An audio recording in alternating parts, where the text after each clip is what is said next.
आज एक लड़की की डेथ हुई है बिजली से, आप यहाँ पर आए भी हैं, किसकी लापरवाही मानते हैं?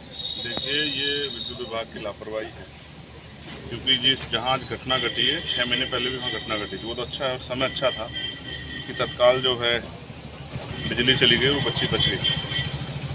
11,000 की लाइन 1 फीट 1.5 फीट के ऊपर से आप मकानों के ऊपर से निकली हुई है। उन्होंने कई बार जो है तहसील दिवस पे भी जो है एप्लीकेशन दे दी कि भाई ये उसको बदलाव होना चाहिए, लेकिन क्योंकि गरीबों की जान की कीमत बहुत कुछ है नहीं, और अब तो अधिकारी कर्मचारी भी उनकी जान की कीमत नहीं समझते, इसलिए लापरवाही होती रही। आज उसका खामियाजा एक 12 साल की बच्ची को, जो परिवार की अकेली बेटी थी, उसको अपनी जान दे के चुकाना पड़ा। मैं यहाँ आया हूँ, मैंने उसकी हालात देखी, वो पूरी जल गई है और वो अब तक दुनिया में भी नहीं रही।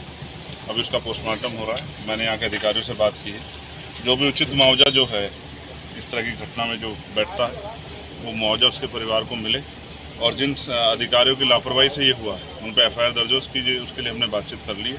और मेरा प्रयास रहेगा कि वो लाइन भी वहाँ से ख़त्म हो जाए बिल्कुल, और उसके साथ साथ जहाँ भी ज़िले भर में इस तरह की लाइन है जिनसे, क्योंकि अब बारिश का समय आ गया, मानसून का समय है, तो बारिश पड़ेगी तो दूर से भी जो है बिजली लाइन जो है वो खींचने का प्रयास करेगी और फिसलन भी हो जाती है। तो मेरा प्रयास रहेगा जहाँ भी जिले में इस तरह की लाइन है, विद्युत विभाग के अधिकारियों जल्दी जो है मैं एक मीटिंग करूँगा और सभी को बुला के सभी को से वार्ता करके उनको निर्देशित किया जाएगा कि उन पर जानकारी हासिल कार्रवाई करें। लोगों की जान जरूरी है, बाकी सब चीज़ें बात है।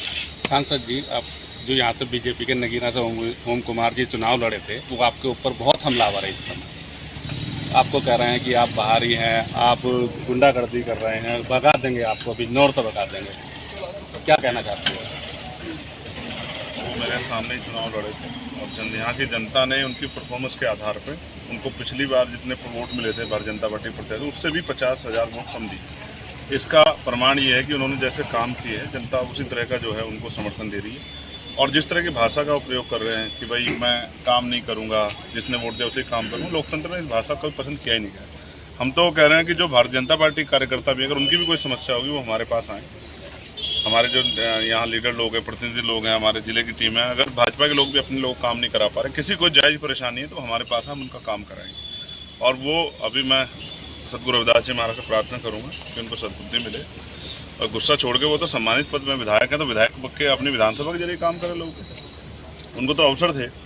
लेकिन मैं फिर समझता हूँ, ठीक है, उनके लिए मैं मंगल कामनाएँ करता हूँ, लेकिन मुझे यहाँ की 16.5 लाख जो हमारे यहाँ की जनता है, उस महान जनता की चिंता है, और उसी के लगातार मैं सभी मंत्रालयों में और पार्लियामेंट में भी मैंने तमाम इशू उठाए कि भाई हमारे यहाँ ना अच्छे हॉस्पिटल हैं, ना अच्छे कॉलेज हैं, ना अच्छी यूनिवर्सिटियाँ हैं, ना स्पोर्ट कॉलेज है, ना ही जो पर्यटन का क्षेत्र है, ना ही जो उद्योग धंधे लगे हैं, तमाम तरह की परेशानियाँ, बाढ़ की परेशानियाँ हैं।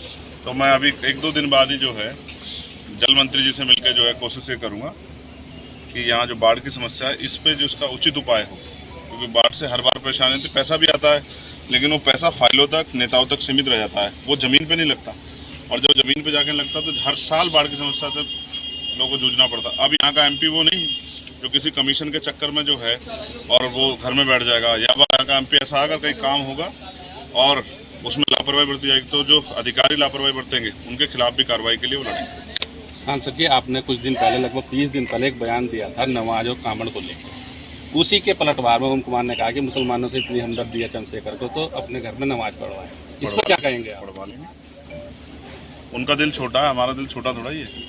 अगर किसी को भी किसी के धर्म को, इबादत को करने में, पूजा प्रार्थना करने में परेशानी आए और हमारे घर की जरूरत पड़े, तो अपने आप को खुशनसीब मानेंगे अगर वो हमारे यहाँ के पढ़ना चाहे या अपनी पूजा पाठ करना चाहे। लेकिन मैं फिर आपसे कह रहा हूँ, भारतीय जनता पार्टी की नीति है, वो हमेशा से कमज़ोर वर्गों के खिलाफ रहे, स्पेशली मुसलमानों के, दलितों के, पिछड़ों के खिलाफ रहे। इसी पॉलिसी ने जो है इस बार उनको सबक सिखाया। आगे जितना बुरा बोलेंगे जनता उतना ही सबक सिखाएगी। अच्छा, इस समय कामड़ का माहौल चल रहा है,